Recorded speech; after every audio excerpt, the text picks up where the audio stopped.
Saya tidak ke Solo atau tidak ke Jogja, itu bukan karena apa, itu strategi taktik saya. Karena kalau saya paksakan, memang saya heroik, tapi ditangkap semuanya. Saya tidak mau teman-teman saya ditangkap, biarlah saya sendiri. Saya ngutus orang, ya selesai dong harusnya. Apalagi alasan saya kuat, saya dirawat di rumah sakit di Malaysia. Dan jangan lupa saudara di Malaysia, saya di hitman, dikirimi hitman, pembunuh bayaran, kejar-kejar saya. Dan saya kenapa begitu sampai ke Malaysia? Bukan takut, menghindari ke semuanya. Kalau saya ditangkap, rentetannya semua pasti ditangkap, nggak mungkin enggak gitu.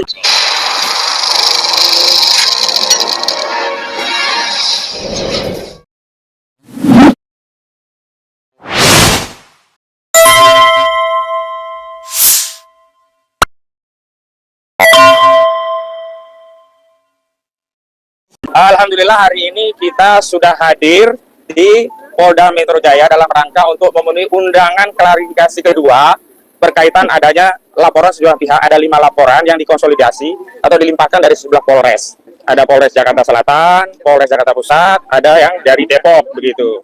Nah, memang ada perbedaan sebentar ya. Memang ada perbedaan sikap dari tim advokasi pada undangan klarifikasi sebelumnya. Yang lalu, kita memang menyatakan tidak memenuhi undangan klarifikasi. Sekali lagi ya, tidak memenuhi undangan klarifikasi. Bukan tidak memenuhi panggilan polisi. Karena sampai hari ini klien kami tidak pernah dipanggil, baik dalam perkara yang diadukan oleh saudara Joko Widodo, maupun laporan-laporan yang dibuat oleh 5 pihak lainnya di Polres-Polres yang kemudian dikonsolidasi dan ditangani juga oleh Polda Metro Jaya.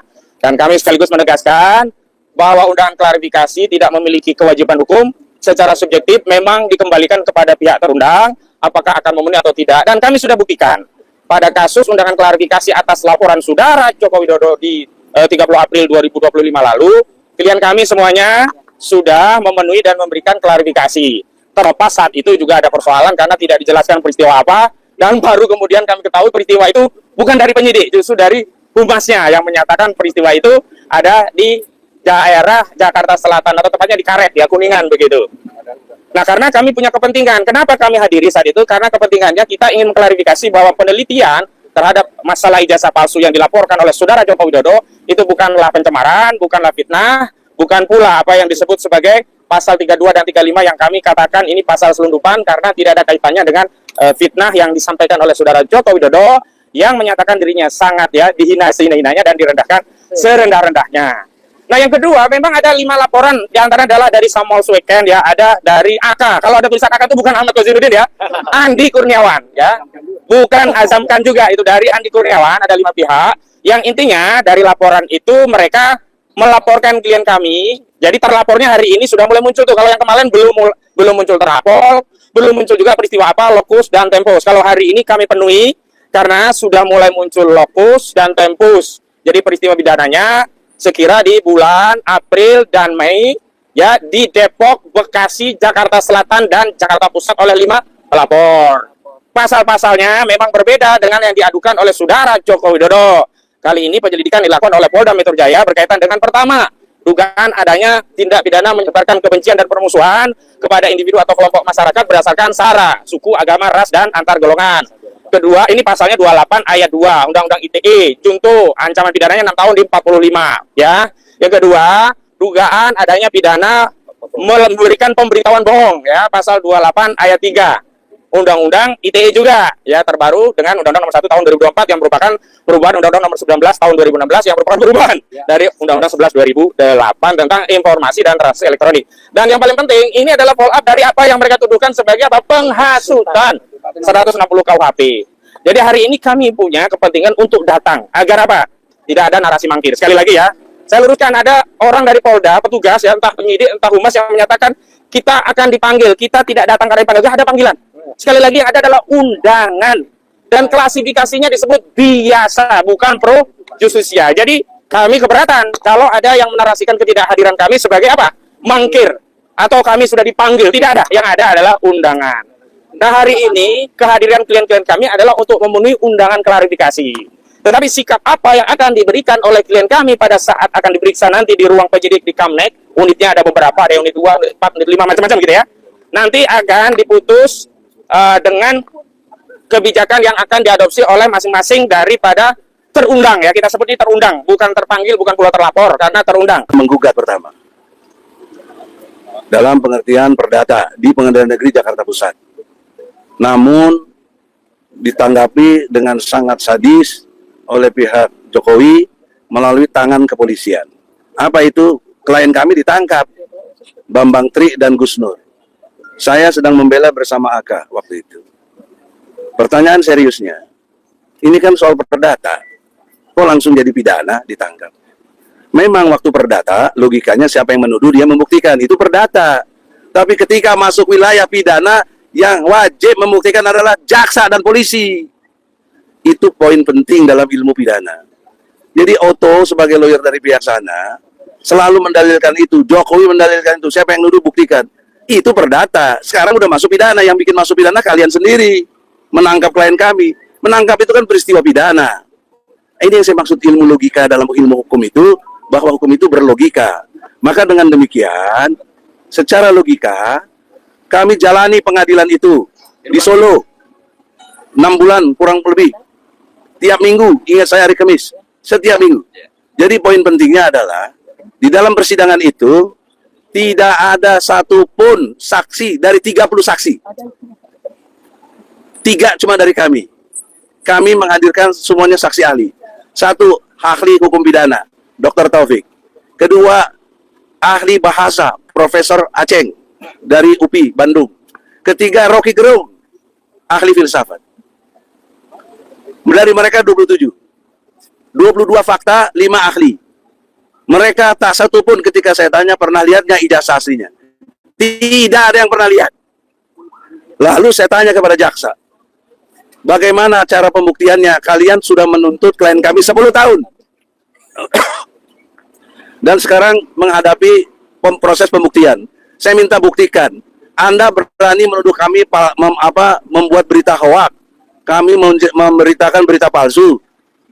Berarti Anda merasa punya yang asli. Tunjukkan mana aslinya Jokowi ijazahnya.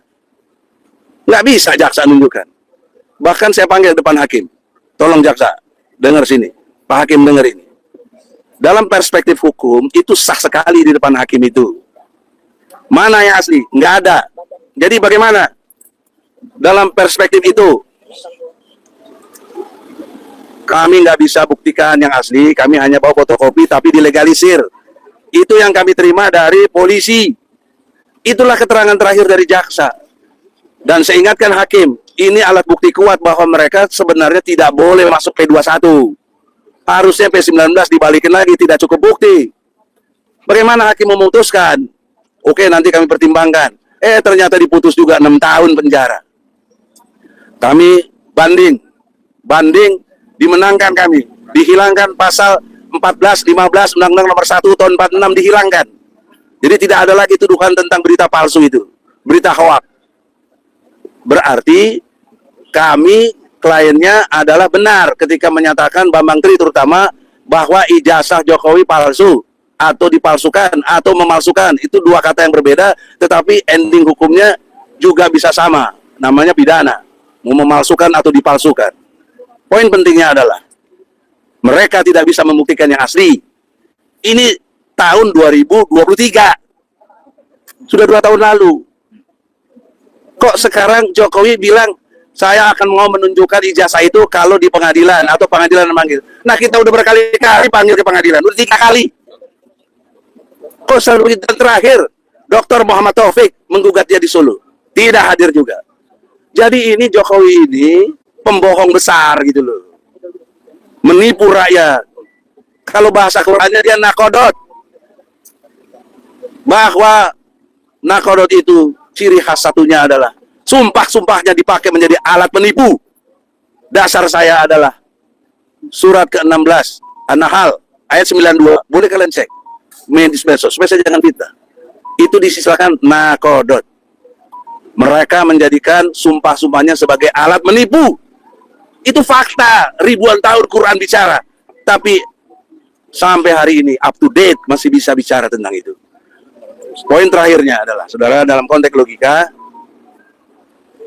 saya tidak ke Solo atau tidak ke Jogja. Itu bukan karena apa, itu strategi taktik saya.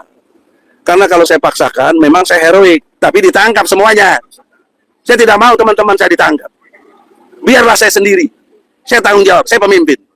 Saya nggak mau bebaskan teman-teman dari rasa tanggung jawab itu. Saya bebaskan. Saya tanggung jawab. Maka saya tidak hadir. Tapi difitnahlah macam-macam. Biarlah, itu resiko. Tapi yang jelaskan sekarang, tidak mungkin terima uang atau apa. Kalau terima uang nggak mungkin saya begini, cicing wae di rumah. Apalagi lagi sakit. Oleh karena itu, saudara, logika hukum ini hendaknya harus dipakai oleh media juga. Jangan ikuti kemauan dia, Jokowi terutama, yang tidak berlogika. Berarti Jokowi tidak punya hukum atau tidak menggunakan hukum. Maka dengan demikian, panggilan sekarang saya udah bikin pernyataan resmi di bawah koordinasi yang AK itu. Dan pernyataan resmi saya menolak dipanggil sekarang karena logika hukum juga. Saya ribut sama ente siapa namanya? Paru. Hah? Alparu. Alparu. Kok yang laporin si Fulan tuh? Mestinya ente yang laporin saya. Kok dia? Apa urusannya lo? Yang 5 orang itu. Sekarang saya punya niat, kalau bisa teman-teman sepakat, kita lapor balik. Yang 5 orang itu. Dia yang mengacaukan hukum. Juga buzzer-buzzernya Jokowi itu. Si Firman itu, mana tuh profesor. Saya dibilang di framing 2 kali mangkir. 2 kali mangkir apa? Kan ini tim, saya ngutus orang, ya selesai dong harusnya. Apalagi alasan saya kuat, saya dirawat di rumah sakit di Malaysia. Dan jangan lupa saudara di Malaysia, saya di hitman, dikirimi hitman, pembunuh bayaran, kejar-kejar saya. Dan saya kenapa begitu sampai ke Malaysia? Bukan takut, menghindari kesemuanya. Kalau kayak ditangkap, rentetannya semua pasti ditangkap, nggak mungkin enggak gitu loh. Jadi oleh karena itu, saudara-saudara, ini saya sampaikan sekarang supaya dalam perspektif hukum ini Joko Widodo mungkin sudah memang tadi tidak punya logika, jadi dia menggerakkan kekuatan di luar hukum. Jadi oleh karena itu saudara-saudara, saya batasi, nanti ada yang lain. Tapi yang jelas 2 hal itu, nilai-nilai filosofis, nilai-nilai logika tidak digunakan oleh Joko Widodo dan tim hukumnya. Satu lagi yang terakhir logikanya. Ini soal simpel, soal ijazah. Saya pernah bilang di pengadilan. Jika Jokowi menunjukkan ijazah asli, case close. Tutup kasus. Saya minta maaf maupun mau. Jangan di framing nih, tiba-tiba Egy minta maaf. Tidak. Kalau Jokowi menunjukkan ijazah asli. Tapi kalau tidak, ya saya kejar terus. Sudah kurang lebih 4 tahun berjalan ini. Allah kasih tanda-tanda. Nasrun minallah fatatun qarib. Insya Allah kemenangan dekat dan pertolongan Allah amat sangat dekat. Nah, logika terakhirnya dalam konteks ijazah ini, kalau dia punya, tunjukkan sederhana dong. Tunjukkan saja ini, saya punya. Ngapain dia sewa lawyer? Ngapain dia panggil-panggil polisi? Lapor-lapor ke polisi. Padahal dia tinggal tunjukkan saja. Tidak berbiaya. Sederhana. Kata Rismon, justru ijazah UGM itu kebanggaan. Kenapa ditutupi? Padahal Jokowi paling senang di foto-foto. Kalau giliran foto ijazah aja nggak boleh. Nah, itu logikanya begitu. Saya kira demikian. Assalamualaikum warahmatullahi wabarakatuh.